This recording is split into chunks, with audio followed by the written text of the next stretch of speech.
Shalom, perkenalkan nama saya Maria Besna Pitupulu.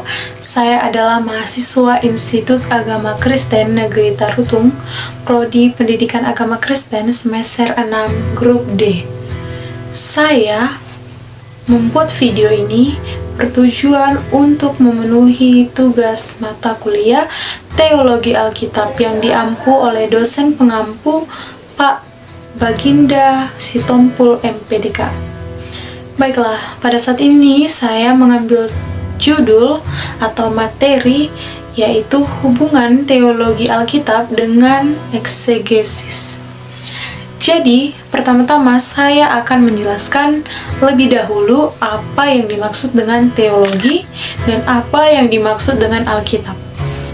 Baik, kita masuk kepada poin yang pertama. Teologi. Teologi berawal dari kata theo dan logos. Theo artinya Tuhan dan logos artinya adalah ilmu. Jadi, kita dapat menyimpulkan bahwa teologi adalah ilmu tentang Tuhan, ilmu yang mempelajari tentang Tuhan. Nah, yang kedua adalah Alkitab. Alkitab atau Bible berasal dari bahasa Yunani yang berawal dari kata bibli, ya, yang artinya kitab-kitab. Jadi, sebenarnya Alkitab merupakan sumber kebenaran firman Allah. Ya, kita sudah tahu ya, Alkitab kita pasti memiliki, sebagai orang Kristiani, kita pasti memiliki Alkitab masing-masing bersama dengan keluarga kita masing-masing.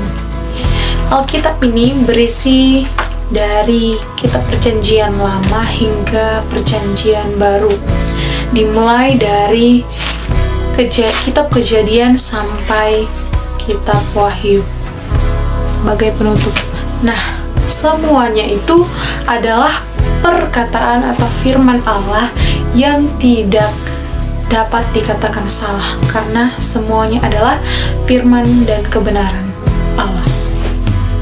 Baik, saya akan menjelaskan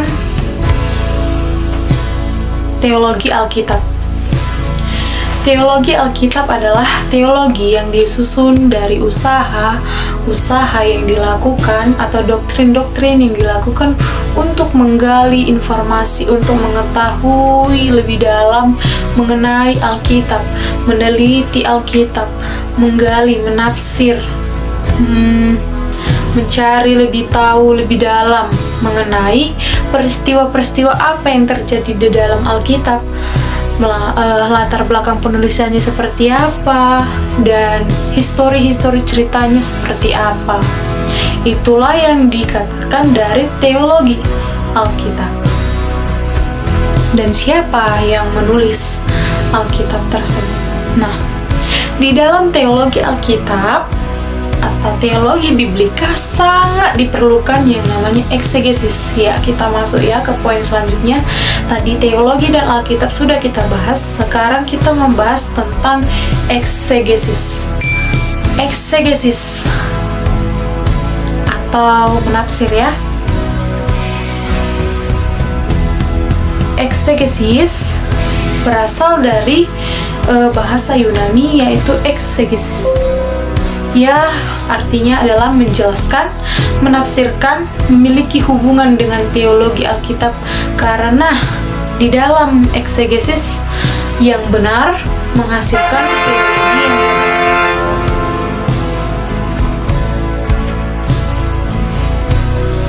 Jadi, sebenarnya di dalam berteologi Alkitab ini sangat diperlukan untuk menafsir Alkitab, karena di dalam menafsir kita lebih akan mengetahui lebih dalam, karena arti dari eksegesis adalah menggali keluar atau menggali lebih dalam, mengangkat keluar. Artinya, ada makna yang ingin diketahui atau ada makna dari konteks ayat Alkitab tersebut yang ingin dicari atau digali lebih dalam lagi, apa makna isinya yang boleh disampaikan kepada manusia. Iya, boleh juga pada konteks misalnya konteksnya sejarah Alkitab di kitab Perjanjian Lama di masa lalu, peristiwa yang terjadi yang melatar belakangi peristiwa tersebut dihubungkan dengan masa sekarang. Itulah yang dinamakan menafsir atau mengeksegesa. Ada yang dihubungkan dari peristiwa atau kejadian yang lama dihubungkan ke masa kini. Itulah yang dinamakan eksegesis. Jadi eksegesis ini berusaha untuk menganalisa, mengamati, bukan ya, menganalisa, mencari tahu, meneliti teks Alkitab, mulai dari kalimat, teksnya, paragrafnya, tata penulisannya, itu yang dilihat dari menafsir tadi, ya, dari mengeksegesa tadi.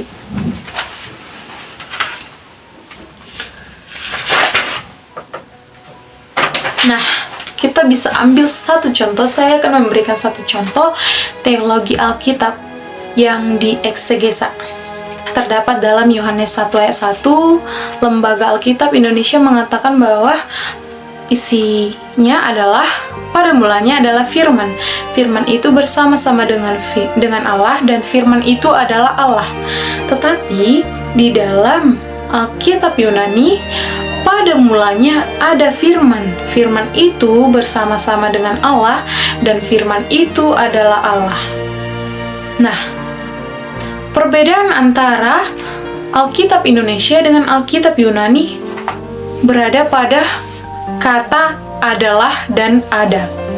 Tetapi jika kita koreksi atau jika kita pahami, makna dari keduanya ini adalah sama. Karena pada mulanya adalah firman dengan pada mulanya ada firman adalah firman.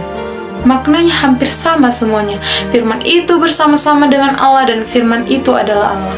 Berarti firman itu pada mulanya, firman itu telah ada. Makna dari Alkitab Indonesia. Dan juga di Alkitab Yunani sudah dijelaskan bahwa pada mulanya ada firman. Masuk kepada yang ketiga, Alkitab Saksi Yehuwa. Saksi Yehuwa mengatakan bahwa pada mulanya firman itu ada. Pada mulanya firman itu ada.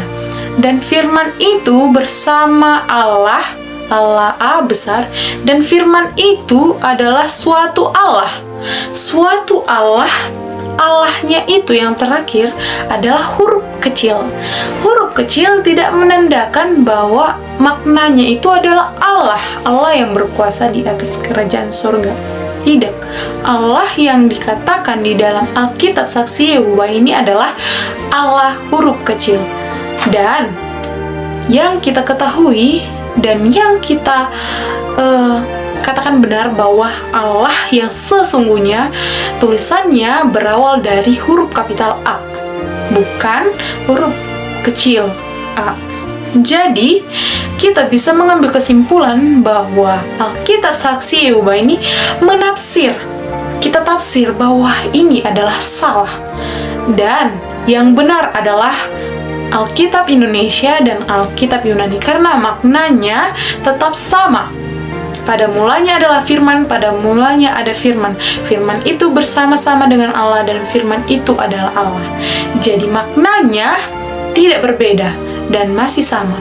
Itulah yang dinamakan dari eksegesis, mengeksegesa, mengangkat, menggali makna tersebut, apa yang menjadi makna sebenarnya di dalam Alkitab, demi kata demi kata, teks demi teks, dan paragraf demi paragraf. Nah, itu adalah salah satu poin yang salah dari Alkitab Saksi Yehuwa. Kita dapat menafsirnya.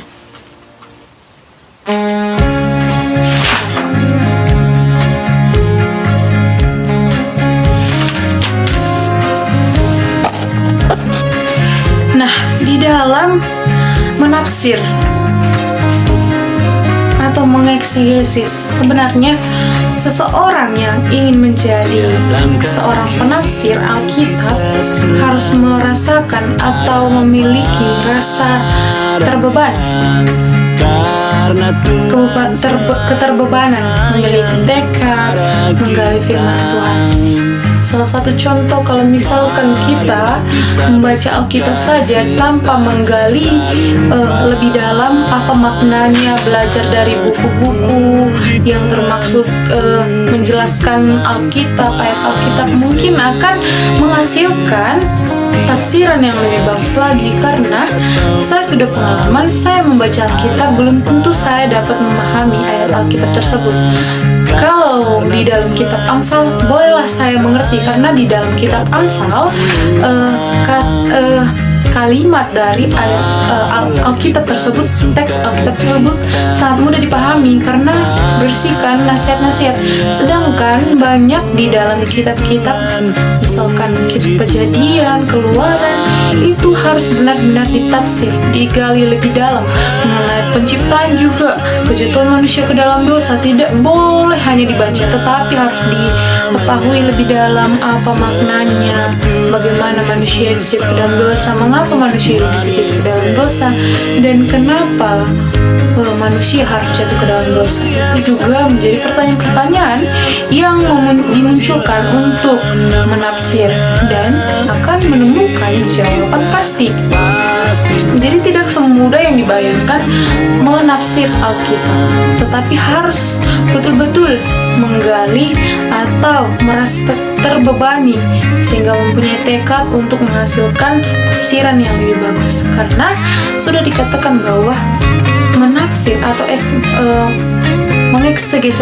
mengeksegesa Alkitab akan menghasilkan teologi yang baik. Tetapi kalau kita mengeksegesa ayat Alkitab tidak baik, maka itu akan mengajarkan sesuatu ajaran yang sesat yang bisa menyesatkan jemaat. Tetapi kalau kita mau dituntun oleh Roh Kudus juga, bersekutu juga, merasa terbebani dalam arti memiliki tekad atau kemauan, dalam arti kalau mau menjadi penafsir atau sebagai pengkhotbah atau penginjil, harus lebih dulu juga berhubungan intim dengan Tuhan atau punya kesaksian iman, dan setiap hari harus mau bergumul dengan Tuhan, membaca firman Tuhan.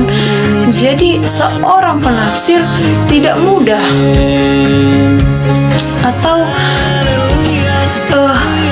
hatinya atau dirinya itu harus berhubungan langsung dengan Tuhan, dalam arti nafas kehidupannya adalah roh dari Tuhan, untuk mengerti apa kebenaran firman Tuhan yang sebenarnya, yang bisa nanti dieksplor atau diberitakan kepada jemaat-jemaat dan pada orang sekitarnya dengan benar, dengan kasih dan dengan lemah lembut, dan bukan kepada ajaran yang tidak baik, tapi isinya pasti luar biasa dan menghasilkan khotbah atau renungan yang sungguh luar biasa yang bisa menyentuh hati jemaat pribadi satu pribadi. Itulah gunanya kita menafsir yang baik, mengeksegesa ayat Alkitab yang baik, sehingga nanti yang dikhotbahkan atau yang diinjilkan itu menjadi benar, bukan sesat.